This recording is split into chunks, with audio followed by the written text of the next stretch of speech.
Hello दोस्तों, कैसे हैं आप लोग। मैं आशा करता हूं कि आप लोग स्वस्थ होंगे। ऐसे स्वस्थ रहिए, मस्त रहिए और मन लगा के पढ़ते रहिए। दोस्तों आज की क्लास में आप लोग बताने वाला हूं हिस्ट्री का ऑब्जेक्टिव क्वेश्चन चैप्टर नंबर 2 दोस्तों 4 है भारत में राष्ट्रवाद का।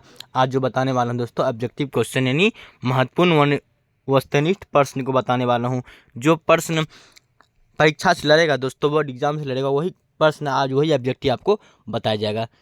तो चलिए दोस्तों आज तक के सबसे महाक्लास को शुरू करेंगे। दोस्तों आज पूरे निचोड़ का भारत में राष्ट्रवाद के जितने भी ऑब्जेक्टिव है आज पूरे कराएंगे दोस्तों आपको, इसीलिए इस वीडियो का आप लास्ट देखिएगा। और चैनल पर नए आए तो दोस्तों चैनल को सब्सक्राइब कर ले और वीडियो अच्छी लगे तो वीडियो को लाइक कर दे। चलिए दोस्तों आज के क्लास को शुरू करते हैं।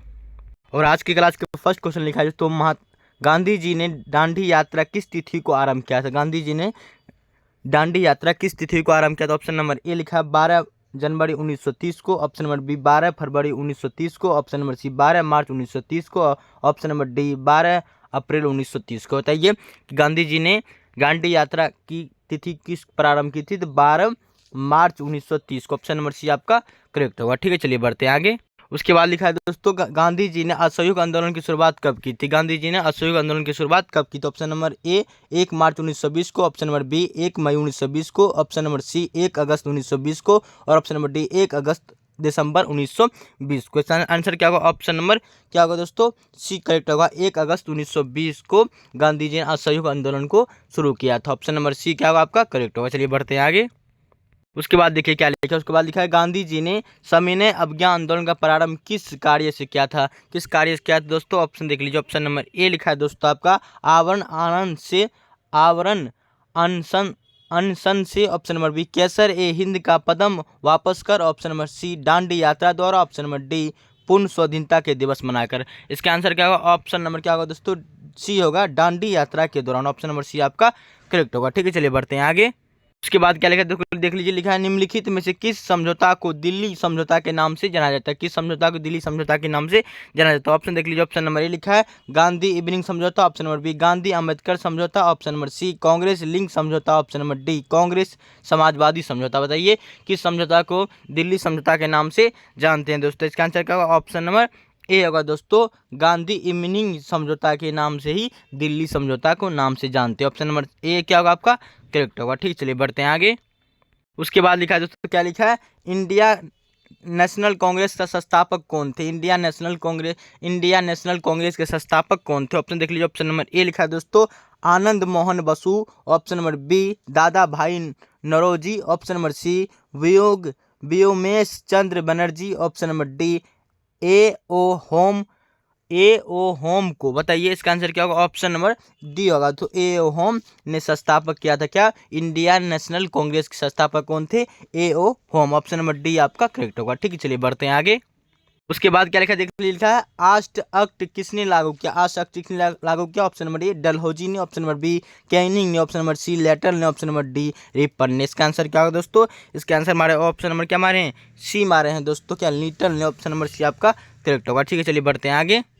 उसके बाद लिखा है तो क्या लिखा है देख लीजिए लखनऊ समझौता किस वर्ष मना हुआ। लखनऊ समझौता किस वर्ष हुआ था दोस्तों। ऑप्शन नंबर देख लीजिए। ऑप्शन नंबर ए 1916 को, ऑप्शन नंबर बी 1918 को, ऑप्शन नंबर सी 1920 को, ऑप्शन नंबर डी 1922 को। बताइए कि लखनऊ समझौता किस वर्ष हुआ था। इसका आंसर क्या होगा दोस्तों। ऑप्शन नंबर ए होगा दोस्तों। क्या होगा 1916 को लखनऊ समझौता हुई। तो ऑप्शन नंबर ए आपका करेक्ट होगा। ठीक है, चलिए बढ़ते हैं आगे।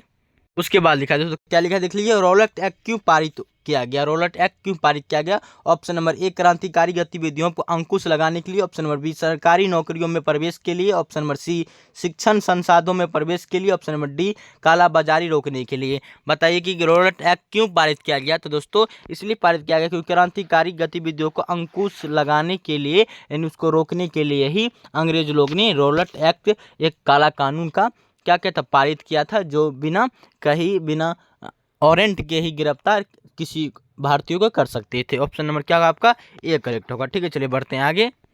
तो उसके बाद क्या लिखा है दोस्तों निम्नलिखित में से किसका नाम बादशाह खां या सीमंत गांधी है। किसका नाम है निम्नलिखित में से देख लीजिए। ऑप्शन नंबर देख लीजिए। Option number A Khan Abdul Ghaffar Khan, option number B sir Syed Ahmad Khan, option number C Mahatma Gandhi, option number D Aga खां।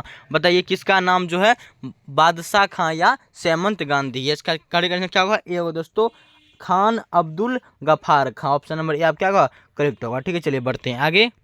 उसके बाद लिखा है दोस्तों, क्या लिखा है, पूना समझौता किसके माध्यम संपन्न हुआ। पूना समझौता किसके किसके माध्यम संपन्न हुआ। ऑप्शन देख लीजिए। ऑप्शन नंबर ए लिखा है दोस्तों गांधी और जीना के बीच। ऑप्शन नंबर बी गांधी और अम्बेडकर के बीच। ऑप्शन नंबर सी परिवर्तनवादियों और अपरिवर्तनवादियों के बीच। ऑप्शन नंबर डी तिलक और लाला लाजपत राय के बीच। बताइए पूना समझौता किसके माध्यम संपन्न यानी किनके बीच हुआ दोस्तों, आपको ये बताना है। इसका आंसर क्या होगा, ऑप्शन नंबर ए होगा गांधी और जीना। सॉरी, ये पूना समझौता किसके बीच हुआ था, बी होगा गांधी और अम्बेडकर के बीच पूना समझौता हुई थी। ठीक है, ऑप्शन नंबर क्या होगा बी करेक्ट होगा। चलिए बढ़ते हैं आगे। उसके बाद देखिए क्या लिखा है दोस्तों, जलियांवाला बाग हत्याकांड के उपरांत किसका गठन किया गया था दोस्तों, कि कह रहा है जलियांवाला बाग हत्याकांड के उपरांत किसका गठन किया गया था। ऑप्शन देख लीजिए। ऑप्शन नंबर ए लिखा है दोस्तों आपका डायर समिति का। ऑप्शन नंबर बी मैंट्यू समिति का। Option number C James Ford समिति का। ऑप्शन नंबर डी हेक्टर समिति का। बोलते हैं, इसका आंसर क्या होगा, ऑप्शन नंबर डी होगा दोस्तों, हिटलर समिति का गठन किया। तो ऑप्शन नंबर क्या होगा डी करेक्ट होगा। चलिए बढ़ते हैं आगे। उसके बाद क्या लिखे देख लीजिए, भारतीय राष्ट्रीयवाद के उदय का सबसे प्रमुख कारण क्या है। राष्ट्रीयवाद का उदय जो हुआ, भारतीय राष्ट्रीयवाद का उदय, इसका प्रमुख कारण क्या है दोस्तों, इसको आपको बताना है। देख लीजिए ऑप्शन नंबर ए अंग्रेजी समाजवादियों के विरुद्ध असंतोष। ऑप्शन नंबर सी बी सत्य एवं समाचार पत्रों का प्रकाशन। ऑप्शन नंबर सी भारत का राजनीतिक एकीकरण। ऑप्शन नंबर डी भारत का प्रशासनिक एकीकरण। बताइए इसका आंसर क्या होगा कि भारत में राष्ट्रवाद का उदय हुआ था। इसका आंसर क्या होगा, ऑप्शन नंबर ए होगा दोस्तों, क्या होगा ए होगा अंग्रेजी समाजवाद के विरुद्ध। ऑप्शन नंबर ए आपका क्या होगा असंतोष जो हुआ, अंग्रेजी समाजवाद के असंतोष सब हो गए थे, नाराज हो गए थे, इसीलिए सारे जो है राष्ट्रवादी आंदोलन का तीव्र किया। ठीक है, ऑप्शन नंबर ए क्या होगा करेक्ट होगा। चलिए बढ़ते हैं आगे। उसके बाद लिखा है दोस्तों, क्या लिखा है, गांधी जी ने साबरमती आश्रम की स्थापना क्यों की थी। बताइए कि साबरमती आश्रम का गांधी जी ने स्थापना की थी। ऑप्शन नंबर ए लिखा है नमक कानून भंग करने के उद्देश्य से। ऑप्शन नंबर बी ब्रिटिश अधिकारियों के विरुद्ध करने हेतु। ऑप्शन नंबर सी व्यापारियों के विरुद्ध करने हेतु। ऑप्शन नंबर डी उद्योगपतियों के विरुद्ध करने हेतु। किस लिए साबरमती आश्रम की गांधी जी ने स्थापना किया। तो ऑप्शन नंबर क्या होगा, ये होगा दोस्तों नमक कानून को भंग करने के लिए ही गांधी जी ने साबरमती आश्रम की स्थापना की। तो ऑप्शन नंबर क्या होगा ए करेक्ट होगा। ठीक है, चलिए बढ़ते हैं आगे। उसके बाद लिखा दोस्तों, क्या लिखा आपका रंपा विद्रोह कब हुआ। रंपा विद्रोह क्या ऑप्शन नंबर कब हुआ दोस्तों, रंपा विद्रोह आपको ये बताना। ऑप्शन नंबर ए 1916 को। ऑप्शन नंबर बी 1917 को। ऑप्शन नंबर सी 1918 को। ऑप्शन नंबर डी 1919 को। बताइए इसका आंसर क्या होगा। इसका आंसर क्या हमारे ऑप्शन नंबर क्या हमारे ए हमारे दोस्तों 1916 को रंपा विद्रोह हुआ। तो ऑप्शन नंबर ए क्या होगा आपका करेक्ट आंसर होगा। ठीक है, चलिए बढ़ते हैं आगे। उसके बाद लिखा है दोस्तों, क्या लिखा है दोस्तों आपका जलियांवाला बाग हत्याकांड किस तिथि को हुआ। जलियांवाला बाग हत्याकांड जो हुआ दोस्तों ये किस तिथि को हुआ। ऑप्शन नंबर ए 13 अप्रैल 1919 ईस्वी को। ऑप्शन नंबर बी 14 अप्रैल 1919 ईस्वी को। ऑप्शन नंबर सी 15 अप्रैल 1919 ईस्वी को। ऑप्शन नंबर डी 16 अप्रैल 1919 ईस्वी को। बताइए जलियांवाला बाग हत्याकांड किस तिथि को हुआ था, आपको ही बताना है। इसका आंसर क्या होगा, ऑप्शन नंबर ए होगा दोस्तों 13 अप्रैल 1919 ईस्वी को जलियांवाला बाग हत्याकांड हुआ। तो ऑप्शन नंबर क्या होगा आपका करेक्ट आंसर ए होगा। ठीक है, चलिए बढ़ते हैं अगले क्वेश्चन की ओर। उसके बाद लिखा है दोस्तों, क्या लिखा है 1911 में बंगाल विभाजन किसने वापस लिया। बंगाल विभाजन किसने वापस लिया 1911 में। ऑप्शन नंबर ए लिखा है डाल कर्जन ने। Option number B Lord Ripon ने। Option number C Lord Lytton ने। Option number D Lord Hardinge ने। इसका आंसर क्या होगा, ऑप्शन नंबर डी होगा दोस्तों लॉर्ड हार्डिंग ने 1911 में बंगाल विभाजन वापस लिया। तो ऑप्शन नंबर डी आपका करेक्ट होगा। ठीक है, चलिए बढ़ते हैं आगे। उसके बाद लिखा है दोस्तों, क्या लिखा है पूर्ण स्वराज की मांग का प्रस्ताव कांग्रेस के किस वार्षिक अधिवेशन में हुआ। बोल रहा है पूर्ण स्वराज की मांग पूर्ण स्वराज की मांग का प्रस्तावना कांग्रेस के किस अधिवेशन वार्षिक अधिवेशन में हुआ। ऑप्शन नंबर ए 1929 लाहौर में। ऑप्शन नंबर बी 1931 कराची में। ऑप्शन नंबर सी 1933 कोलकाता में। ऑप्शन नंबर डी 1937 बेंगांव में। बताइए बेंगांव में। इसका आंसर क्या होगा, ऑप्शन नंबर क्या होगा दोस्तों ए करेक्ट होगा दोस्तों 1929 लाहौर में हुआ। तो ऑप्शन नंबर ए आपका क्या होगा करेक्ट होगा। पूर्ण स्वराज का मांग का प्रस्ताव कांग्रेस की किस वार्षिक अधिवेशन हुआ था, तो 1919 लाहौर में। ठीक है, आप जवाब देंगे ऑप्शन नंबर ए करेक्ट होगा। चलिए बढ़ते हैं अगले क्वेश्चन की ओर। उसके बाद लिखा है क्या लिखा, मुंबई में कांग्रेस समाजवादी दल की स्थापना कब हुई। ऑप्शन नंबर ए लिखा 1933। Option number B 1934। Option number D 1935। Option number D 1926। बताइए मुंबई में कांग्रेस समाजवादी दल की स्थापना कब हुई थी। इसका आंसर क्या होगा, ऑप्शन नंबर बी होगा, क्या होगा 1934 में होगा। ऑप्शन नंबर बी आपका यहाँ करेक्ट होगा। चलिए बढ़ते हैं आगे। उसके बाद लिखा है दोस्तों, क्या लिखा है, गदर पार्टी की स्थापना किसने और कब की। किसने किया गदर पार्टी का स्थापना और कब की। ऑप्शन नंबर ए लिखा है Gurdayal Singh 1916, option number B Chandrashekhar Azad 1920, option number C Lala Hardayal 1913, option number D Sohan Singh Bhakna 1918। बताइए गदर पार्टी की स्थापना किसने और कब की। इसका आंसर क्या होगा, ऑप्शन नंबर सी होगा लाला हरदयाल 1913। ऑप्शन नंबर सी आपका करेक्ट होगा। ठीक है, चलिए बढ़ते हैं अगले क्वेश्चन की ओर। उसके बाद लिखा है दोस्तों, क्या लिखा है, राष्ट्रीय स्वयंसेवक संघ की स्थापना कब और किसने की थी। राष्ट्रीय स्वयंसेवक संघ की स्थापना कब और किसने की थी। ऑप्शन नंबर देख लीजिए, ऑप्शन नंबर ए लिखा 1923 गुरु गोवलकर ने, ऑप्शन नंबर बी 1925 के बी हेडगेवार ने, ऑप्शन नंबर सी 1926 चितन रंजन दास ने, ऑप्शन नंबर डी 1928 लालचंद्र जी ने। बताइए राष्ट्रीय स्वयं सेवक संघ की स्थापना कब और किसने की थी। इसका आंसर क्या होगा, ऑप्शन नंबर क्या होगा दोस्तों, बी होगा। क्या होगा 1925 के बी हेडगेवार ने। ऑप्शन नंबर बी आपका करेक्ट होगा। ठीक है, चलिए बढ़ते हैं अगले क्वेश्चन की ओर। उसके बाद लिखा है दोस्तों, क्या लिखा, गांधी जी ने नमक कानून किस तिथि को भंग किया। गांधी जी ने नमक कानून किस तिथि को भंग किया। ऑप्शन नंबर देख लीजिए, ऑप्शन नंबर ए लिखा है दोस्तों आपका, क्या लिखा है 2 मार्च 1930 को, ऑप्शन नंबर बी 12 मार्च 1930 को, ऑप्शन नंबर सी 6 अप्रैल 1930 को, ऑप्शन नंबर डी 25 मई 1930 को। बताइए गांधी जी ने नमक कानून किस तिथि को भंग किया दोस्तों। इसका आंसर क्या होगा, ऑप्शन नंबर सी होगा दोस्तों। क्या होगा, सी 6 अप्रैल 1930 को, क्योंकि 12 मार्च 1930 को साबरमती आश्रम से डांडी चले थे। कितना साथियों के साथ, 78 साथियों के साथ चले थे और वहाँ कब पहुँचे थे, 6 अप्रैल 1930 को ही पहुंचे थे और उसी दिन नमक बनाकर नमक कानून को भंग किया था। ठीक है, ऑप्शन नंबर क्या होगा आपका, सी करेक्ट होगा, सी करेक्ट होगा। चलिए बढ़ते हैं अगले क्वेश्चन की ओर। उसके बाद लिखा है दोस्तों, क्या लिखा है, हिंद स्वराज पुस्तक किसके द्वारा लिखी गई। हिंद स्वराज पुस्तक किसके द्वारा लिखी गई। ऑप्शन देख लीजिए, ऑप्शन नंबर ए लिखा है दोस्तों बाल गंगाधर तिलक के द्वारा, option number D Gopal Krishna Gokhale के द्वारा, option number C Lala Lajpat Rai के द्वारा, option number D Mohandas Karamchand Gandhi के द्वारा।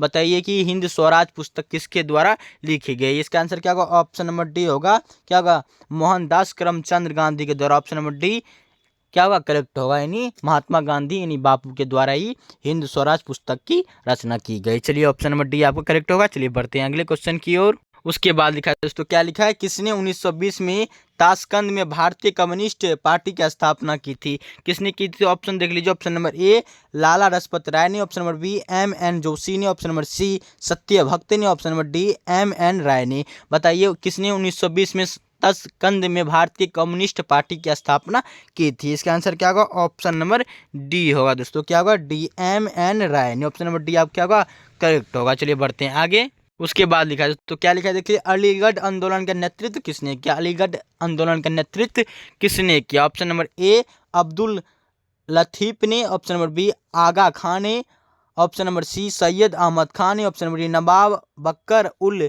मुल्क ने। बताइए अलीगढ़ आंदोलन का नेतृत्व किसने किया था दोस्तों। इसका आंसर क्या होगा, ऑप्शन नंबर सी होगा, सैयद अहमद खान जी ने। ऑप्शन नंबर क्या होगा, सी करेक्ट होगा। चलिए बढ़ते हैं अगले क्वेश्चन की ओर।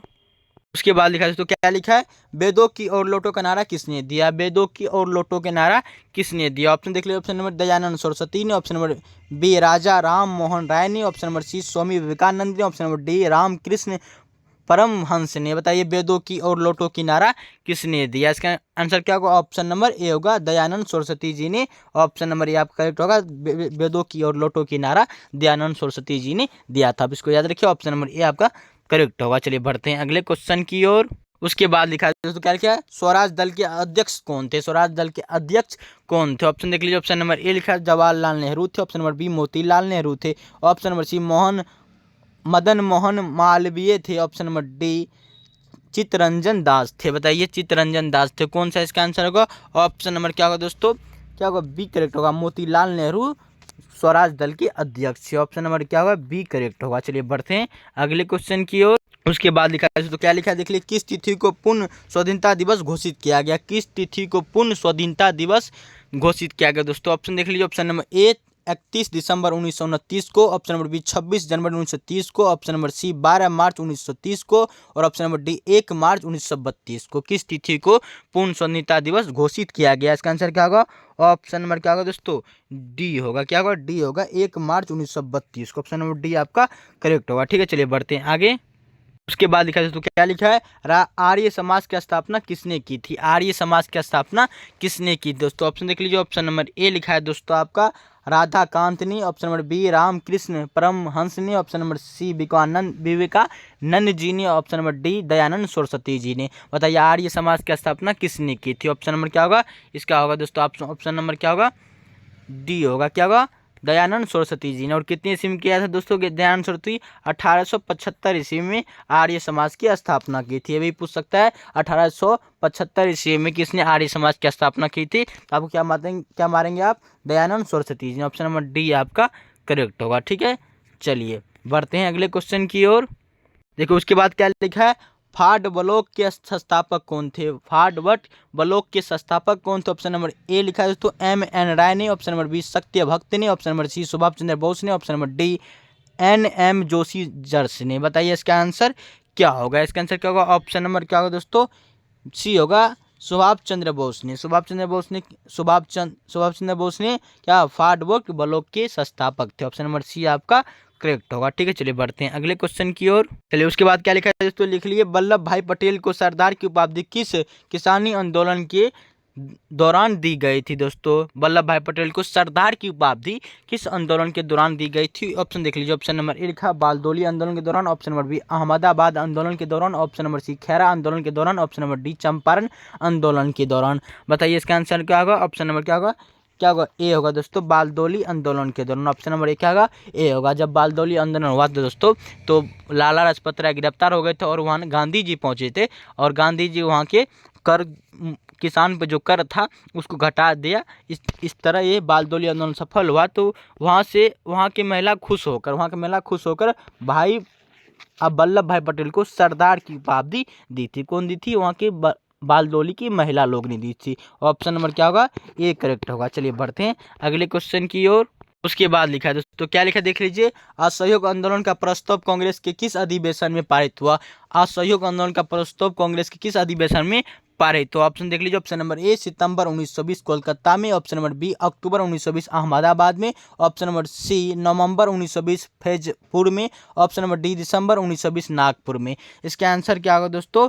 इसका आंसर करेक्ट क्या मारे हैं? ऑप्शन नंबर ए मारे हैं दोस्तों। क्या मारे? सितंबर 1920 कोलकाता में। ऑप्शन नंबर ए क्या होगा? ए करेक्ट होगा। चलिए बढ़ते हैं अगले क्वेश्चन की ओर। उसके बाद क्या लिखा? भारत में खिलाफत आंदोलन कब और किस देश के शासक समर्थन में शुरू हुआ? भारत में खिलाफत आंदोलन कब और किस देश के शासक के समर्थन में शुरू हुआ? देख लीजिए ऑप्शन देख लीजिए। ऑप्शन नंबर ए 1930 तुर्की में, ऑप्शन नंबर बी 1920 अरब में, ऑप्शन नंबर सी 1920 फ्रांस में, ऑप्शन नंबर डी 1920 जर्मनी में। बताइए कि किस देश के शासन के समर्थन में यह खिलाफत आंदोलन हुआ था भारत में दोस्तों। इसका आंसर क्या होगा?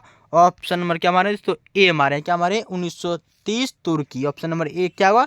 करेक्ट होगा। ठीक है, चलिए बढ़ते हैं आगे। अब उसके बाद क्या लिखा है देख लीजिए। श्रमिक विवाद अधिनियम कब बनाया गया? श्रमिक विवाद अधिनियम कब बनाया दोस्तों? देख लीजिए। ऑप्शन नंबर ए 1920 में, ऑप्शन नंबर बी और 1926 में, ऑप्शन नंबर सी 1928 में, ऑप्शन नंबर डी 1929 में। श्रमिक विवाद अधिनियम कब बनाया गया दोस्तों? इसका आंसर क्या होगा? ऑप्शन नंबर क्या होगा दोस्तों? डी होगा। 1929 में बनाया गया। ऑप्शन नंबर डी आपका करेक्ट होगा। ठीक है, चलिए बढ़ते हैं आगे। उसके बाद लिखा दोस्तों, क्या लिखा? अली मुसालियार ने किस विरोध का नेतृत्व किया था? अली मुसालिया ने किस विरोध का नेतृत्व किया था? ऑप्शन देख लीजिए। ऑप्शन नंबर ए लिखा है दोस्तों आपका रंपा विद्रोह का, ऑप्शन नंबर बी खेरा विद्रोह का, ऑप्शन नंबर सी संथाल विद्रोह का, ऑप्शन नंबर डी मेपला विद्रोह का। इसका आंसर क्या होगा? ऑप्शन नंबर क्या होगा दोस्तों? डी होगा। क्या होगा? डी का मोम्पला विद्रोह का। ऑप्शन नंबर डी आपका करेक्ट होगा। चलिए बढ़ते हैं आगे। उसके बाद लिखा है दोस्तों, क्या लिखा है? खलीफा पद की समाप्ति तुर्की में कब संपन्न की गई थी? खलीफा पद की समाप्ति तुर्की में कब संपन्न की गई? तो देख लीजिए। ऑप्शन नंबर ए लिखा 1924 में, ऑप्शन नंबर बी लिखा 1930 में, ऑप्शन नंबर सी लिखा 1919 में, ऑप्शन नंबर डी लिखा 1920 में। इसका आंसर क्या होगा दोस्तों? इसका आंसर का ऑप्शन नंबर क्या होगा? ए होगा 1924 में। ऑप्शन नंबर क्या होगा? ए करेक्ट होगा। चलिए बढ़ते हैं अगले क्वेश्चन की ओर। उसके बाद लिखा है दोस्तों, क्या लिखा है, भारतीय कम्युनिस्ट पार्टी की स्थापना किसने की, भारतीय कम्युनिस्ट पार्टी की स्थापना किसने किया। तो ऑप्शन देख लीजिए, option number A M N Roy ने, option number B P N Roy ने, option number C P C Roy ने, ऑप्शन नंबर डी ए के सेन ने। बताइए भारतीय कम्युनिस्ट पार्टी की स्थापना किसने किया दोस्तों। इसका आंसर क्या होगा, ऑप्शन नंबर ए होगा दोस्तों। क्या होगा, एम एन राय ने किया था कम्युनिस्ट पार्टी की स्थापना। चलिए अब आप करेगा क्या दोस्तों, ए करेक्ट होगा। चलिए बढ़ते हैं आगे। उसके बाद लिखा है दोस्तों, क्या लिखा है, दक्षिण अफ्रीका से गांधी जी किस वर्ष भारत वापिस आए थे। दक्षिण अफ्रीका से गांधी जी किस वर्ष भारत वापिस आए थे। देख लीजिए, ऑप्शन नंबर ए लिखा है दोस्तों 1891 में आए थे, ऑप्शन नंबर बी 1893 में आए थे, ऑप्शन नंबर सी लिखा 1915 में आए थे, ऑप्शन नंबर डी लिखा 1916 में आए थे। इसका आंसर क्या होगा, ऑप्शन नंबर सी होगा, 1915 में आए थे। कब से अफ्रीका से लौटे थे, दक्षिण अफ्रीका से गांधी जी किस वर्ष भारत लौटे थे, तो 1915 में। बहुत बढ़िया क्वेश्चन है दोस्तों, ऑप्शन नंबर सी आपका करेक्ट होगा। चलिए बढ़ते हैं आगे। के बाद लिखा दोस्तों, क्या लिखा है, गांधी जी ने किस गोलमेज सम्मेलन में भाग लिया था। गांधी जी ने किस गोलमेज सम्मेलन में भाग लिया। तो ऑप्शन देख लीजिए, ऑप्शन नंबर ए प्रथम, ऑप्शन नंबर बी द्वितीय, ऑप्शन नंबर सी तृतीय, ऑप्शन नंबर डी चतुर। बताइए गांधी जी ने किस गोलमेज सम्मेलन में भाग लिया था। इसका आंसर क्या होगा, ऑप्शन नंबर क्या होगा, बी द्वितीय गोलमेज सम्मेलन में गांधी जी ने भाग लिया। तो ऑप्शन नंबर क्या होगा, बी करेक्ट होगा। ठीक है, चलिए बढ़ते हैं आगे। इसके बाद लिखा है दोस्तों, क्या लिखा है, साइमन आयोग किस वर्ष भारत आया। साइमन आयोग किस वर्ष भारत आया दोस्तों। ऑप्शन देख लीजिए, ऑप्शन नंबर क्या लिखा, ऑप्शन लिखा है दोस्तों आपको, ऑप्शन नंबर ए लिखा 1922, ऑप्शन नंबर बी लिखा 1924, option number C 1927, option number D 1928। Simon आयोग किस वर्ष भारत आए थे दोस्तों। इसको क्या है, ऑप्शन नंबर क्या होगा दोस्तों, डी होगा, 1928 में साइमन कमीशन इन साइमन आयोग भारत आए। तो ऑप्शन नंबर क्या होगा, डी करेक्ट होगा। ठीक है, चलिए बढ़ते हैं आगे। देखिए 40 नंबर क्वेश्चन क्या लिखा है, कांग्रेस समाजवादी दल की स्थापना किस वर्ष की गई थी, किस वर्ष की गई। तो ऑप्शन नंबर ए देख लीजिए, क्या लिखा है 1929, option number B 1930, option number C 1931, option number D 1934। बताइए कांग्रेस समाजवादी दल की स्थापना किस वर्ष की गई थी दोस्तों। इसका आंसर क्या होगा, ऑप्शन नंबर क्या होगा दोस्तों, डी होगा। क्या होगा, 1934 ईस्वी में क्या कांग्रेस समाजवादी दल की स्थापना की गई। तो ऑप्शन नंबर डी क्या होगा, करेक्ट होगा। चलिए बढ़ते हैं आगे। उसके बाद क्या लिखा है दोस्तों, लिख लिए समाजवादी को महात्मा गांधी को महात्मा की उपाधि किसने दी थी। समाजवादी क्या दोस्तों, देख लिए, महात्मा गांधी जी को महात्मा की उपाधि किसने दी। गांधी जी को महात्मा किसने कहा दोस्तों, आपको ये पूछ रहा है। ऑप्शन देख लीजिए, ऑप्शन नंबर ए लिखा है गोपाल कृष्ण गोखले ने कहा, option number B Shrimati Annie Besant ने कहा, option number C Rabindranath Tagore ji ने कहा, option number D Abul Kalam Azad ने कहा। बताइए महात्मा गांधी जी को महात्मा किसने कहा, गांधी जी को महात्मा किसने कहा। इसका आंसर क्या होगा, ऑप्शन नंबर सी होगा दोस्तों, रविन्द्रनाथ टैगोर जी ने महात्मा कहा था। गांधी जी को महात्मा किसने कहा, Rabindranath Tagore. Option number C आपका करेक्ट होगा। ठीक है, चलिए बढ़ते हैं आगे। इसके बाद देखिए क्या लिखा है, सांप्रदायिक निर्णय की घोषणा किसने की थी। सांप्रदायिक निर्णय की घोषणा किसने की थी। ऑप्शन देख लीजिए, ऑप्शन नंबर ए लिखा है लॉयड जॉर्ज ने, option number B Winston Churchill ने, ऑप्शन नंबर सी मैक्डोनाल्ड ने, ऑप्शन नंबर डी एटलीन। बताइए सांप्रदायिक निर्णय की घोषणा किसने की थी। इसका आंसर क्या होगा, ऑप्शन नंबर सी होगा दोस्तों। क्या होगा, सी, ऑप्शन नंबर सी आपका करेक्ट होगा। चलिए बढ़ते हैं आगे। उसके बाद देखिए क्या लिखा है, 3 कठिया प्रणाली लागू हुआ था। किस पे लागू हुआ था, 3 कठिया प्रणाली। ऑप्शन देख लीजिए, ऑप्शन नंबर ए लिखा है दोस्तों उद्योगपतियों पर, ऑप्शन नंबर बी व्यापारियों पर, ऑप्शन नंबर सी श्रमिकों पर, ऑप्शन नंबर डी किसानों पर। बताइए 3 कठिया प्रणाली लागू किस पर हुआ था। इसका आंसर क्या होगा दोस्तों, इसका आंसर आपका ऑप्शन नंबर क्या होगा, डी होगा, किसानों पर 3 कठिया प्रणाली लागू हुआ। तो ऑप्शन नंबर डी आपका करेक्ट होगा। ठीक है, चलिए बढ़ते हैं आगे। उसके बाद क्या लिखा है दोस्तों, टाना भगत आंदोलन किन आदिवासियों में हुआ। टाना भरत आंदोलन किन आदिवासियों में हुआ। ऑप्शन देख लीजिए, ऑप्शन नंबर ए लिखा है दोस्तों चिंतालो में, ऑप्शन नंबर बी कोलो में, ऑप्शन नंबर सी भीलो में, ऑप्शन नंबर डी ओरोबो में। बताइए इसका आंसर क्या होगा, ऑप्शन नंबर क्या होगा दोस्तों, डी होगा। क्या होगा, डी, ऑप्शन नंबर डी आपका करेक्ट होगा। ठीक है, चलिए बढ़ते हैं आगे। और 45 नंबर क्वेश्चन लिखा है, भारतीय स्वाधीनता समिति की स्थापना कहाँ की गई। बताइए भारतीय स्वाधीनता समिति की स्थापना कहाँ की गई दोस्तों। ऑप्शन देख लीजिए, ऑप्शन नंबर ए लिखा है दोस्तों काबुल में, ऑप्शन नंबर बी पेशावर में, ऑप्शन नंबर सी जर्मनी में, ऑप्शन नंबर डी कनाडा में। बताइए भारतीय स्वाधीनता समिति का स्थापना कहाँ की गई? इसका आंसर क्या होगा? ऑप्शन नंबर क्या होगा दोस्तों? सी होगा। क्या होगा? जर्मनी में की गई। ऑप्शन नंबर सी आपका करेक्ट होगा। ठीक है, चलिए दोस्तों, आप कितना क्वेश्चन कर लिए? 1 से लेकर 45 तक आप क्वेश्चन किए आज। मैं ऐसा करता हूँ कि आप सारे क्वेश्चन को टिक किए होंगे सही सही दोस्तों। अगर सही सही टिक नहीं किए हैं तो दोस्तों सब्जेक्टिव वाला वीडियो आप जरूर जाके देखिए, प्ले लिस्ट में वीडियो है दोस्तों, जरूर जाके वीडियो को देखें, तभी आप आके ये वीडियो को देखेंगे। तो 1 से 45 तक में मैं गारंटी के साथ बोल सकता हूँ 145 तक में आप सारे ऑब्जेक्टिव को सही सही टिक करेंगे और राइट टिक करेंगे दोस्तों। और ये सारे क्वेश्चन जो आपको बताए दोस्तों, ये बोर्ड एग्जाम से हैं, बिहार बोर्ड एग्जाम से आपको ये लड़ने वाला क्वेश्चन बताया दोस्तों। ये सारे क्वेश्चन को आप स्क्रीनशॉट ले लीजिए, और नहीं तो रिपीट करके वीडियो देख लीजिएगा ताकि सही से आपको याद हो पाए। चलिए दोस्तों, अभी तक हमारे चैनल पर आप नए आए हैं तो चैनल को सब्सक्राइब कर ले, और वीडियो अच्छी लगे तो दोस्तों वीडियो का ज़रूर लाइक करें, क्योंकि आपके लिए थोड़ा भी अगर आपके लिए सही यूजफुल बना है दोस्तों तो वीडियो को लाइक कर दीजिए, अपने दोस्तों के पास ज़रूर शेयर कीजिए। चलिए आज के लिए इतना ही, मिलते हैं अगली वीडियो के साथ, अगले सोच के साथ। तब तक के लिए जय हिंद दोस्तों, जय हिंद।